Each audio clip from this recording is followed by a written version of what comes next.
ਮੈਂ ਤੁਹਾਡਾ ਮੇਜ਼ਬਾਨ ਸਾजिद महमूद ਤੇ ਅੱਜ ਅਸੀਂ ਇੱਕ ਨਵੇਂ ਪ੍ਰੋਗਰਾਮ ਦੇ ਨਾਲ ਤੁਹਾਡੀ ਖਿਦਮਤ ਦੇ ਵਿੱਚ ਹਾਜ਼ਰ ਹੋਏ ਹਾਂ। ਸਾਡੀ ਕੋਸ਼ਿਸ਼ ਹੁੰਦੀ ਹੈ ਕਿ ਆਪਣੇ ਵੇਖਣ ਵਾਲਿਆਂ ਵਾਸਤੇ ਨਵੀਂ ਤੋਂ ਨਵੀਂ ਕੋਈ ਚੀਜ਼ ਜਾਂ ਨਵੇਂ ਤੋਂ ਨਵਾਂ ਕੋਈ ਪ੍ਰੋਗਰਾਮ ਲੈ ਕੇ ਆਈਏ ਤਾਂ ਕਿ ਤੁਸੀਂ ਸਾਨੂੰ ਜ਼ਿਆਦਾ ਤੋਂ ਜ਼ਿਆਦਾ ਲਾਈਕ ਕਰੋ ਤੇ ਸਾਡੇ ਚੈਨਲ ਨੂੰ ਸਬਸਕ੍ਰਾਈਬ ਕਰੋ।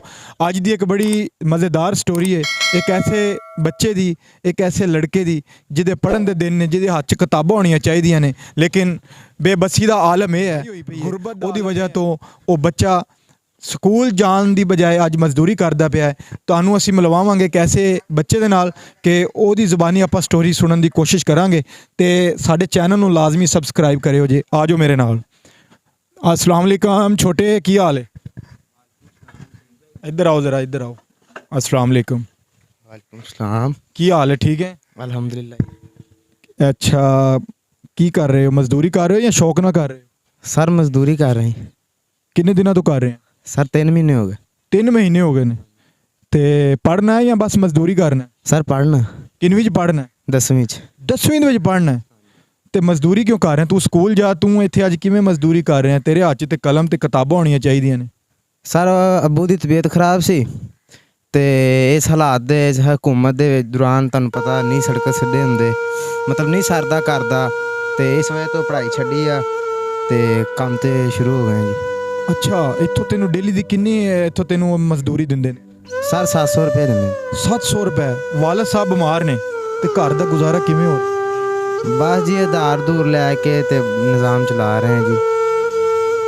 ਹੋ ਨਾਜ਼ਰੀਨ, ਮੇਰੇ ਵੀਰ ਦਾ ਅਸਰ ਜਿਨ੍ਹਾਂ ਲੋਕਾਂ ਤੇ ਪੈ ਰਿਹਾ ਹੋਇਆ, ਲੋਕ ਨੇ ਜਿਨ੍ਹਾਂ ਦਾ ਰੋਜ਼ ਤਾਜ਼ਾ ਕਰਕੇ ਖਾਣ ਵਾਲੇ ਨੇ, ਉਹਨਾਂ ਨੂੰ ਪੁੱਛੋ ਕਿ ਉਹਨਾਂ ਦੀ ਜ਼ਿੰਦਗੀ ਕਿਵੇਂ ਗੁਜ਼ਰਦੀ ਪਈ ਹੈ ਔਰ ਕਿਹੜੇ ਹਾਲਾਤ ਦੇ ਵਿੱਚ ਨੇ ਉਹ। ਇਹ ਬੱਚਾ ਜਿਹਦੇ ਪੜ੍ਹਨ ਦੇ ਦਿਨ ਹੈਗੇ ਨੇ, ਜਿਹਦੇ ਹੱਥ 'ਚ ਕਿਤਾਬਾਂ ਹੋਣੀਆਂ ਚਾਹੀਦੀਆਂ ਨੇ, ਜਿਹਦੇ ਹੱਥ 'ਚ ਕਲਮ ਹੋਣੀ ਚਾਹੀਦੀ ਹੈ, ਉਹ ਆਪਣੀ ਪੜ੍ਹਾਈ ਛੱਡ ਕੇ ਆਪਣੇ ਘਰ ਵਾਲਿਆਂ ਦਾ ਸਹਾਰਾ ਬਣਿਆ ਹੋਇਆ ਹੈ। ਔਰ 700 ਰੁਪਏ ਦੇ ਵਿੱਚ ਤੁਸੀਂ ਮੈਨੂੰ ਇਹ ਦੱਸੋ ਕਿ ਕੀ ਆਂਦਾ ਹੋਏਗਾ? ਆਟਾ ਆਂਦਾ ਹੋਏਗਾ, ਚੀਨੀ ਆਂਦੀ ਹੋਏਗੀ, ਘਿਓ ਆਂਦਾ ਹੋਏਗਾ, ਕੀ ਬੰਦਾ ਕੀ ਕਰੇ? ਮੈਨੂੰ ਦੱਸੋ ਮੇਰਾ ਪੁੱਤਰ। ਤੈਨੂੰ ਅਗਰ ਮਜ਼ਦੂਰੀ ਛਡਾ ਦਈਏ ਤੇ ਤੂੰ ਪੜ੍ਹੇਗਾ? सर पढ़ांगा, ये घर दे निज़ाम चलन ते महंगाई इन्नी है हुकूमत ने ते महंगाई की वजह तो सर साढ़े ते यही असर पिया वा। पढ़ाई छड्डी गई है, मजदूरियां ते लगी हैं। ਤੇਰੇ ਹਾਲਾਤ ਅੱਜ ਇਹ ਹੋ ਗਏ ਨੇ ਕਿ ਤੂੰ ਪੜ੍ਹਨ ਵਾਲਾ ਬੱਚਾ ਜਿਹੜਾ 10th ਕਲਾਸ ਦਾ ਸਟੂਡੈਂਟ ਹੈ, ਜਿਹਨੂੰ ਅੱਜ ਕਲਾਸ ਦੇ ਵਿੱਚ ਹੋਣਾ ਚਾਹੀਦਾ ਹੈ, ਜਿਹਦੇ ਹੱਥ 'ਚ ਕਿਤਾਬਾਂ ਬੈਗ ਹੋਣਾ ਚਾਹੀਦਾ ਹੈ, ਉਹ ਇੱਥੇ ਮਜ਼ਦੂਰੀ ਕਰਦਾ ਪਿਆ। ਮੇਰਾ ਖਿਆਲ ਹੈ ਉਹ ਜਿਹੜਾ ਉੱਤੇ ਬੱਚਾ ਖੜਾ ਉਹ ਵੀ ਪੜ੍ਹਦਾ। ਮੈਂ ਜ਼ਰਾ ਇਹਦੇ ਨਾਲ ਵੀ ਗੱਲ ਕਰਕੇ ਜ਼ਰਾ ਪਤਾ ਕਰਨੇ ਆ ਕਿ ਇਹ। ਹਾਂ ਵੀ ਪੁੱਤਰ, ਕੀ ਹਾਲ ਹੈ ਤੇਰਾ? चाचू तुसी सुनाओ। ਦੁਆਵਾਂ। ਅੱਛਾ, ਤੂੰ ਵੀ ਪੜ੍ਹਨਾ? हाँ जी ਕਿੰਨਵੀਂ 'ਚ ਪੜ੍ਹਨਾ? 10वीं च। ਤੂੰ ਵੀ 10ਵੀਂ ਦਾ ਸਟੂਡੈਂਟ ਹੈ? ਔਰ ਤੂੰ ਕਦੋਂ ਦਾ ਇੱਥੇ ਮਜ਼ਦੂਰੀ ਕਰ ਰਿਹਾ? ਕਿੰਨੇ ਦਿਨ ਹੋ ਗਏ? 1.5 महीना हो गया सर। ਅੱਛਾ, 1.5 ਮਹੀਨਾ ਹੋ ਗਿਆ। ਉਹਦੀ 700 ਰੁਪਏ ਦਿਹਾੜੀ ਤੇ ਤੇਰੀ ਕਿੰਨੀ ਦਿਹਾੜੀ? मेरी भी 700। 700 ਰੁਪਏ। ਤੇ ਤੇਰੇ ਅੱਬੂ ਕੀ ਕਰਦੇ? मेरे वाले साहब मिस्त्रियों का काम करते हैं। ਮਿਸਤਰੀਆਂ ਦਾ ਕੰਮ ਕਰਦੇ ਨੇ। ਤੇ ਇਹ ਘਰ ਦੇ ਵਿੱਚ ਗੁਜ਼ਰ ਬਸਰ ਕਿਵੇਂ ਹੋ ਰਿਹਾ ਤੁਹਾਡਾ? ਕਿਸ ਤਰ੍ਹਾਂ ਕਰਦੇ? सर जी बहुत औखा करते हैं। ਬਹੁਤ ਔਖਾ ਹੋ ਰਿਹਾ। मजदूरी करिए, पढ़िए या मजदूरी करिए सर, वजह तो यही आ ना घर कोई खान पीन नूं है सर, ताइयों अज काम ते हैं। हाँ जी। ਯਾਨੀ ਕਿ ਘਰ ਦੇ ਵਿੱਚ ਫਾਕੇ ਹੈਗੇ ਨੇ, ਕਮਾਉਣ ਵਾਲਾ ਸਿਰਫ ਤੁਸੀਂ ਦੋ ਪਿਓ ਪੁੱਤਰ ਹੋ ਤੇ ਘਰ ਦਾ ਨਿਜ਼ਾਮ ਇਸ ਮਹਿੰਗਾਈ ਦੀ ਵਜ੍ਹਾ ਤੋਂ ਡਿਸਟਰਬ ਹੋਇਆ ਪਿਆ। ਤੂੰ ਇਹ ਕਹਿਣਾ ਚਾਹ ਰਿਹਾ?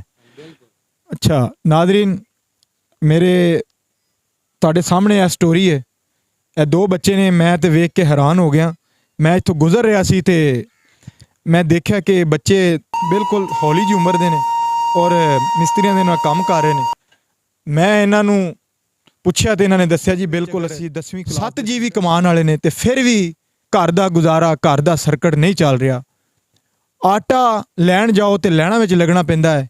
ਘਿਓ, ਚੀਨੀ, ਦੁੱਧ, ਪੱਤੀ, ਹਰ ਚੀਜ਼ ਨੂੰ ਅੱਗ ਲੱਗੀ ਪਈ ਹੈ। ਕੋਈ ਸਮਝ ਨਹੀਂ ਆ ਰਹੀ ਕਿ ਗਰੀਬ ਜਾਵੇ ਤੇ ਜਾਵੇ ਕਿਹੜੇ ਪਾਸੇ।